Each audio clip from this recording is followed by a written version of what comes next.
Fala, gente, tudo bem? Bom dia, boa tarde, boa noite. Eu sou o professor Maicon Sisoto e vim ajudar você a conseguir a sua aprovação em Cálculo 1. E como eu estou fazendo isso? Eu estou resolvendo este livro aqui, ó, no capítulo de funções e modelos. Se você sabe qual é o livro, você sabe que ele é a base do cálculo 1, assim como do cálculo 2, do cálculo 3 também. Beleza, gente? E para ajudar vocês, qual é o processo que eu estou fazendo? Eu estou resolvendo aqui todos os dias e resolvendo todas as questões do Stuart, tá? Do volume 1 e do volume 2. Isso é um desafio que eu me desafiei, tá bom? Não tem nada a ver com vocês. É só para ajudar vocês e eu também me desafiar para saber se o meu conhecimento está dentro do que eu espero. Beleza? E, como consequência, eu estou todo dia vindo aqui e dando dicas, tá bom, gente? Eu não estou só resolvendo o livro com vocês, eu estou dando dicas também para facilitar a sua aprovação, tá bom? E para ajudar você dessa vez, eu não vou falar das questões anteriores, né? Essas questões aqui, a questão 33 e 34 foi da aula 46. Aqui é a aula 47 dos abstrações matemáticas.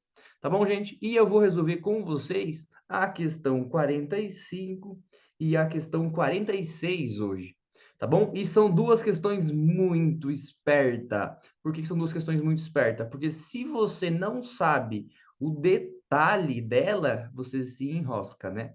E lembrando, assim como eu falei já nas primeiras aulas, né?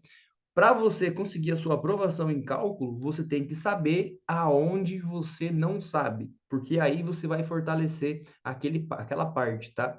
Uma coisa, eu tinha dificuldade para resolver módulo, do mesmo jeito que tinha dificuldade para resolver log, tá? E aí, então, o que eu fiz? Eu aprendi, eu fui atrás desse conhecimento, o que é um módulo de verdade, por que que a gente usa essas duas barrinhas aí, ao invés de fazer outra coisa, tá? Mas é o seguinte, tá bom? Se você pegar aqui, qual é a consequência? Como é que monta um gráfico disso, né? Se você ler a questão ali, a questão 45 e 46, ele fala qual é o domínio, ele quer saber o domínio, e também ele pergunta qual é o esboço do gráfico. Primeiro, o domínio aqui não é tão complicado, né? Vou resolver essa pelo domínio primeiro.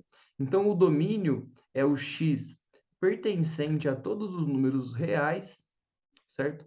Tal que x seja o quê? Aqui em cima não tem restrição, né? Mas aqui embaixo tem, em que o meu x, ele tem que ser maior ou, opa, ele tem que ser diferente de zero, né? Maior ou igual a zero, não, ele não pode ser igual a zero, ele tem que ser apenas diferente de zero, podendo ser maior ou menor, tanto faz, tá? E para esboçar o gráfico, tá? Eu vou deixar aí vocês pensarem um pouquinho, tenta responder essa sem a minha ajuda, mas será que você saberia responder isso na prova?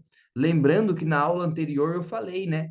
Existem conhecimentos que a gente ganha lá no ensino fundamental que ajuda a gente aqui agora, mas isso aqui não é um caso desses, tá? Então, para você resolver essa, você tem que saber realmente como transformar essa função ali. E como que eu faço isso? Primeiro, você tem que entender esse módulo aqui, né? Vai te levar a dois caminhos aquele módulo. O primeiro é eu fazer ele positivo. Eu fazendo o x positivo são os valores para o x maior do que zero. E o que acontece com isso? A minha função fica com o x positivo, aí basta eu fazer o quê? Simplificar isso. Por quê? Porque na parte de cima eu tenho 4x e embaixo eu tenho x. Então, significa que o meu resultado é 4. E o que significa isso? É a função constante. E se você já sabia que ia dar uma função constante, deixa seu comentário aí, tá? Porque essa função constante, ela é matadora no cálculo. Quando cai uma função constante, você duvida que você acertou. E nesse caso, ela seria isso mesmo, tá? A resposta é 4.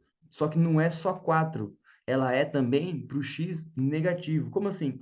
Para os valores de x para frente aqui, para os reais, ela vai sempre dar 4, vai sempre dar aquele valor lá em cima, né? E para os valores, para o x negativo, então, eu vou ter aqui os valores do x negativo, aí eu faço o processo aqui, qual é o resultado? 3 menos 1x, né? 3 menos 1x dá 2x, dividido por x dá 2. O que significa isso? Significa que para valores negativos do x, a minha função, ela é constante de valor quanto? De valor 2, né? 2 tem que ser bem no meio aqui, vamos colocar ele bem no meio, ó, pronto, ficou bom aqui. Tá? Então, de valores negativos, ela tem a quantidade de 2. Significa, então, que não tem variação. Beleza? Já se não tem variação, eu vou falar para você já observar a questão 46, né? Enquanto eu falo para você o seguinte: o único ponto em que ela não existe é o ponto zero, porque a gente definiu isso lá no domínio, né? E na verdade não foi a gente que definiu, foi quem? Foi a minha função, tá? Por que isso? Porque se você fosse esboçar o gráfico a partir disso daqui, como assim? A partir disso daqui, se você observar os valores que deu, então você ia montar um gráfico 4, um gráfico de função constante 4 e um gráfico de função constante 2, tá? E por algum motivo você você colocaria o zero na função, mas ele não está na função. Por quê? Porque eu tenho que observar a função. Então, quando eu coloquei ele aqui embaixo, eu criei essa restrição, certo? Eu olhei lá atrás para dizer que ele não pertence, de que o zero não pertence, então, ao meu domínio. Beleza? E agora eu vou resolver com vocês a questão 46. Dá uma olhadinha na questão 46. Uma questão bem parecida, né? É a questão de módulo, então. Lembrando, né, aquela dica que eu dou em todas as aulas, por que o cara tá te pedindo módulo nesse momento?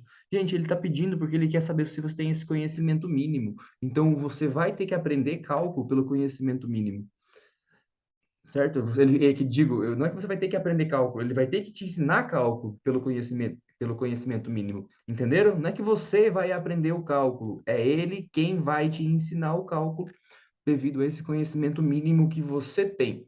E um deles é um módulo, tá? Qual é a consequência aqui nesse caso? Primeiro, que o x pertence a todos os reais, não tem nenhum problema, mas devido ao módulo, essa minha função vai ter duas caras. Ela vai ter um valor para os valores positivos, né? E ela vai ter outro para os valores negativos. Aí basta você tirar um módulo e colocar o x ali, um para o positivo, outro para o negativo, que você resolve ele. Ah, vai dar a função constante de novo. Isso, vai dar uma função constante. Mas aonde? Vai dar uma função constante apenas aqui, ó, nesse primeiro caso. Por quê? Porque x menos x dá zero. O que significa isso? Que significa para os valores positivos, né, para os valores maiores do que zero, vou montar o gráfico aqui, ó, para os valores maiores do que zero, qual é o valor da minha função? Então, ela vai ser aqui, ó, vai ser zero. Deixa eu trocar de cor para aparecer isso, senão não vai aparecer. Então, ela é zero. Tá? E ainda assim ficou ruim, né? Deixa eu fazer um outro sistema aqui, ó, para representar. Então, a minha função vem aqui no zero. E quando ele é negativo? Ah, é constante também. Aí que tá, não é. Quando ele é negativo, aí ele tem uma variação. Olha ali, ó. Quando, então, devido ao meu módulo, eu tenho essas duas coisas, quando ele é negativo, o valor é menos 2x. Ou seja, para os valores de x abaixo de zero aqui, acontece, então, uma mudança, acontece, então, um ângulo ali, e esse ângulo cresce com a velocidade 2, tá? Que seria, deixa eu colocar de vermelho também, né? Que seria, então, aqui. Essa inclinação seria de 45, ela é um pouquinho mais rápida, né? Inclina um pouquinho mais aqui, tá? Então, todos os valores de x negativo tem isso daí. E, ó, faz todo sentido, né? Faz todo sentido. Aqui, então, eu tenho uma inclinação negativa, que é o que tem mesmo. Aí eu chego no zero, então, e depois ele vira a função constante, tá? E por incrível que pareça, gente, não é por incrível que pareça, você vai usar isso no cálculo, tá? Mas você usa muito isso no cálculo, por exemplo, na parte de física, para você analisar ali alguns fenômenos, tá bom? Como, por exemplo, uma colisão elástica, nesse caso aqui. Mas, enfim, deixa eu voltar aqui para a cara de vocês. Gente, eu espero que vocês tenham gostado dessa aula aí, tá? É uma aula de módulo, e o módulo ele é muito importante para você aprender cálculo, certo? Na verdade, ele é muito importante para que o Stuart te ensine cálculo. Tá bem? Gente, por enquanto foi isso. Então, se você curtiu, clica aí no curtir, mas o principal, compartilha esse vídeo com quem realmente precisa, tá bom? Que é a galera aí maluca das exatas, o pessoal da química, da engenharia, da física, né? Da física com certeza. e da matemática. Beleza, gente? Por enquanto é isso. A gente conversa. Tchau, tchau. Até mais.